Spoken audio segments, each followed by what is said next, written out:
Hello, welcome back to the Ranch Monarch, and today we'll be reading La Maison Rouge by Randstad. Summary: Hannibal starts to show up at Will's house at the crack of dawn to make him breakfast, killing two birds with one stone. Cooking is one of his many passions, and honestly, Will Graham is climbing up the list. Looking Will in the eyes gives Hannibal a tranquility that he usually only knows in the privacy of his kitchen. It's a peace that is somewhat both warm and sterile, that belies comfort and familiarity. Hannibal enjoys his creature comforts. He wants to sew this feeling into his blankets, fill his pillowcases with its beating tendrils. He wants to sleep in it. In all likelihood, this is not the same as wanting to sleep with Will. He wonders about the similarities, though. On those rare instances when Will looks back, if simply to gaze upon Will is peace, then having his gaze returned is the peace that precedes a storm. They are, the both of them, simmering, not a soul between them. The FBI, these killers, those people, not one stands a chance.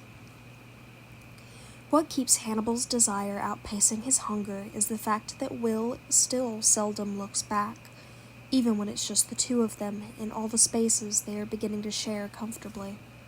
And those spaces are many. They are the theaters of crime scenes, the basements of research centers, Hannibal's office, Will's home, too, on the odd morning. Will accepts invasions of the home more readily than eye contact, which he likely construes as an intrusion of another kind. Hannibal comes by with brown paper bags in the gaps between their appointments, and soon enough, Will has stopped questioning the professional ethics of his psychiatrist letting himself in. As the months pass, Hannibal develops a familiarity with the layout of Will's kitchen that the homeowner himself can't hope to match. He scrubs rust off Will's skillets, brushes the dust off of cutting boards. Eventually the bags are weighed down by raw fixings instead of leftovers.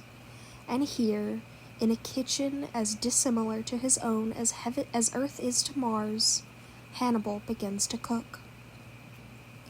He mostly cooks breakfast, the most important meal of the day, and also the most furtive time to serve cubed human thighs in delicate quiches Lorraine. The first few times he does this, Will gawps at him unattractively in the doorway, the underarms of his thin gray shirts still damped with nightmare sweat. He stammers, mostly platitudes that cannot be heard over the sizzle of the pan.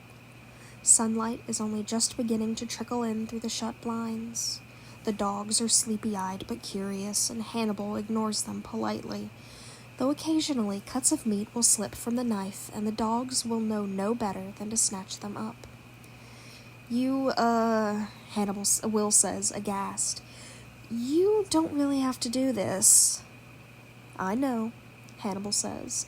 Seriously, Will pleads. Hannibal's silences have as much gravity as his words.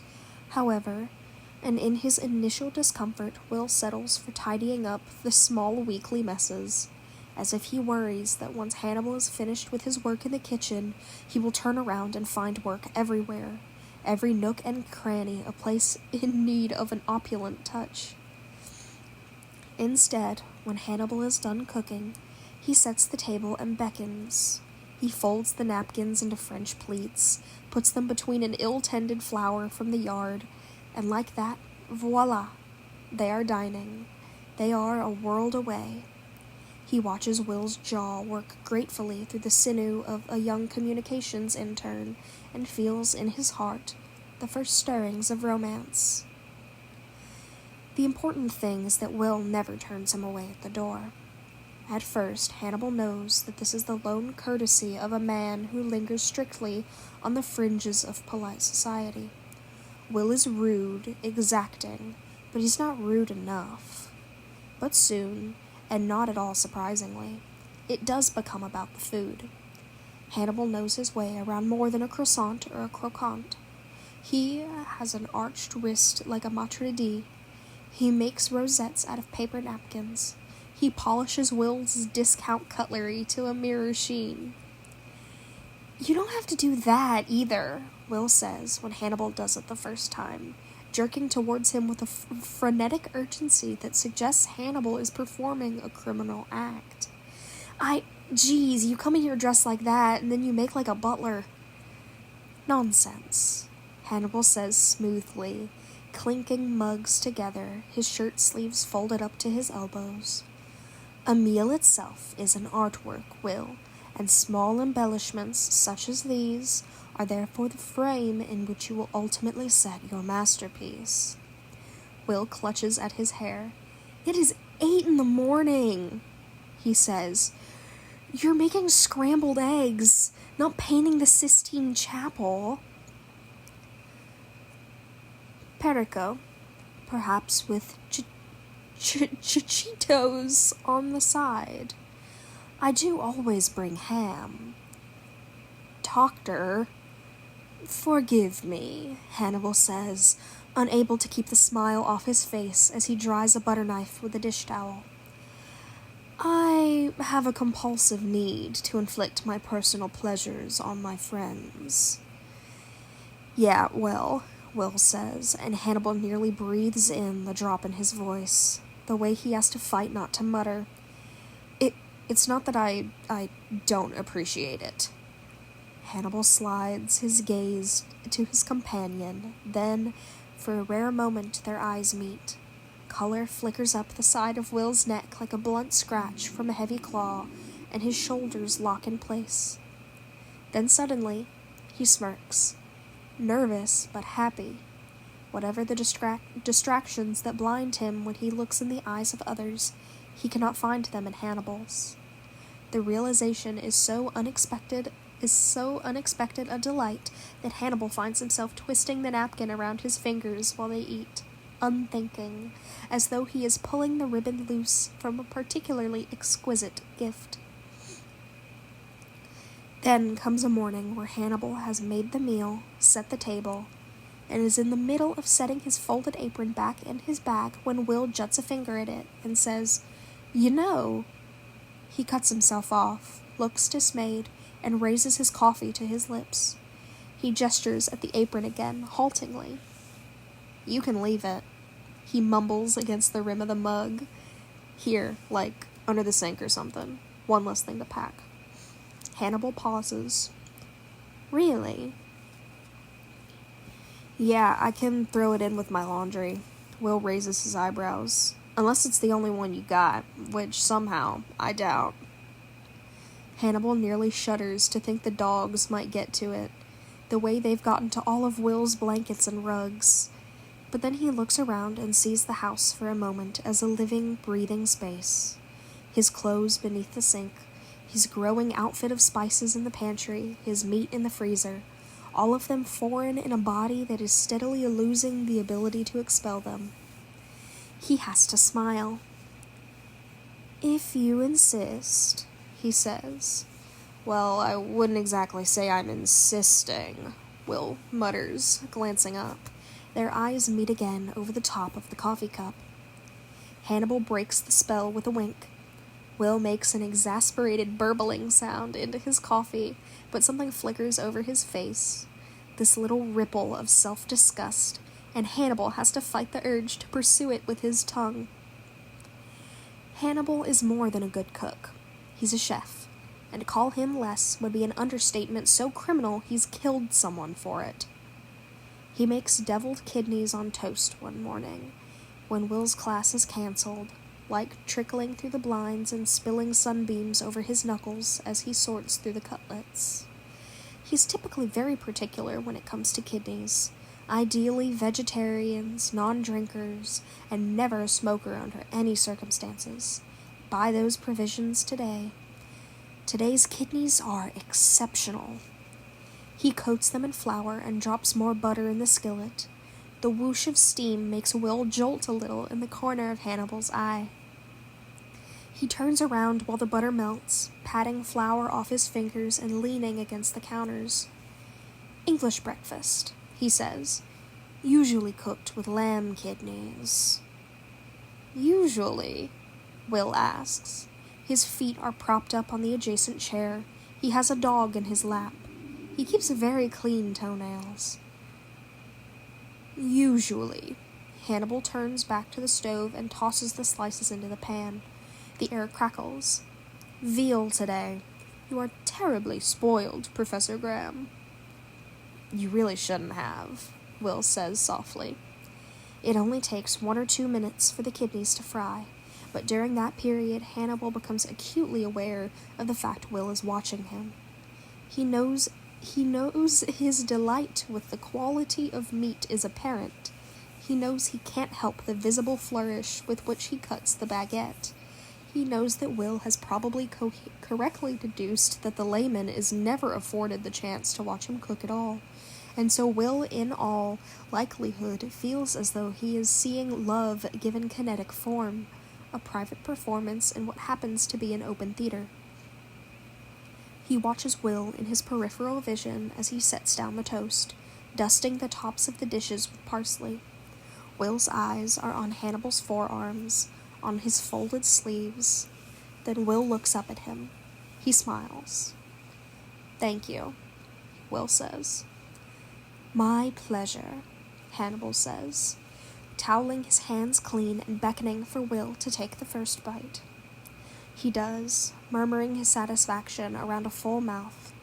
The kidneys are still a little bloody inside, leaving dark streaks that slice across his lower lip.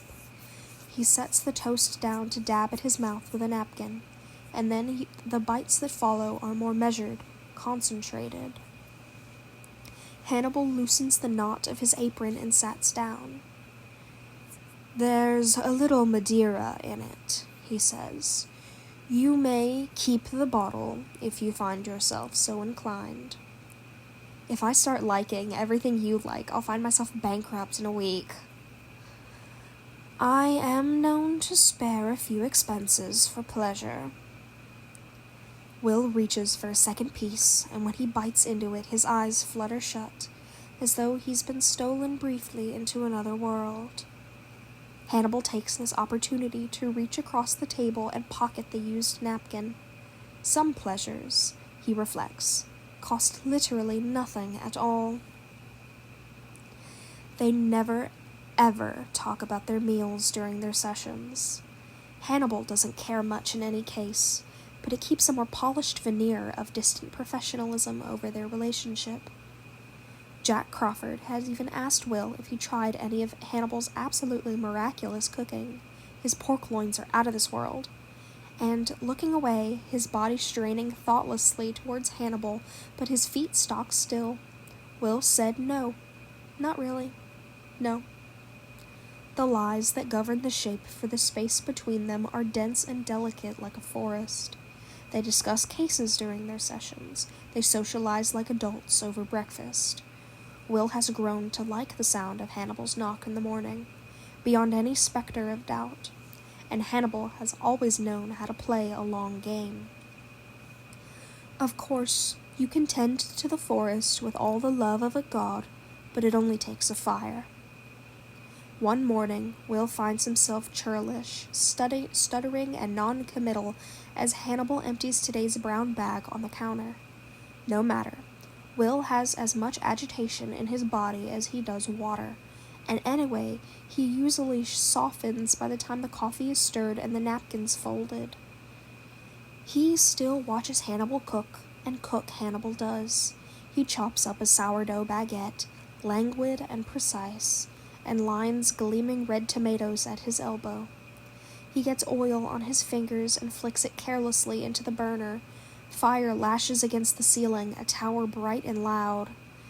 Hannibal has always come alive over open flame, and he knows it quite well how to smother it with a pan, but Will jumps out of his seat anyway. "Holy—" "Easy, Will," Hannibal murmurs, because it's gone just as quickly, and he's feeding more oil to the pan as the crackling subsides. "No need to fear." But Will's had enough, apparently, because he strides over and reaches towards Hannibal's hip to turn off the burners. Hannibal, who has never been one for being interrupted, turns to look at him. "Sorry," Will says, This is, well, forgive me for worrying off you'll burn more than just your eyebrows. Hannibal stares. Really, that wasn't a joke about your face, Will says, but there's a smirk stretching the corners of his eyes. It would be effortless to turn the stove back on and dash his head against the pan. Hannibal has just sharpened the knives, and the dogs are almost certainly hungry. He leans down instead. Will's eyes are perfectly reflective, the veins brightly pronounced from sleeplessness. His expression is guarded, perhaps waiting. Hannibal drapes an arm loosely over Will's shoulders, as if to avoid getting canola oil and hollandaise sauce on his shirt. His eyes are open up until the very moment he crushes their mouths together. The taste of Will's staggered gasp makes him ravenous past the salvation of any breakfast. He chases it single-mindedly, licking graciously into Will's mouth, backing Will into a counter and lapping up the taste of coffee from between Will's teeth. But Will reciprocates even less kindly, where even possible, nipping his tongue and savagely biting at his jaw, his neck, the corners of his lips. He flings his arms around Hannibal's shoulders, clutching and tearing at the back of his collar and trying to clamber up his body as though the ground itself is rejecting him. Hannibal nearly has to drag him to the bedroom, because by all appearances Will wants to claw the suit right off of him more than he wants to leave the kitchen.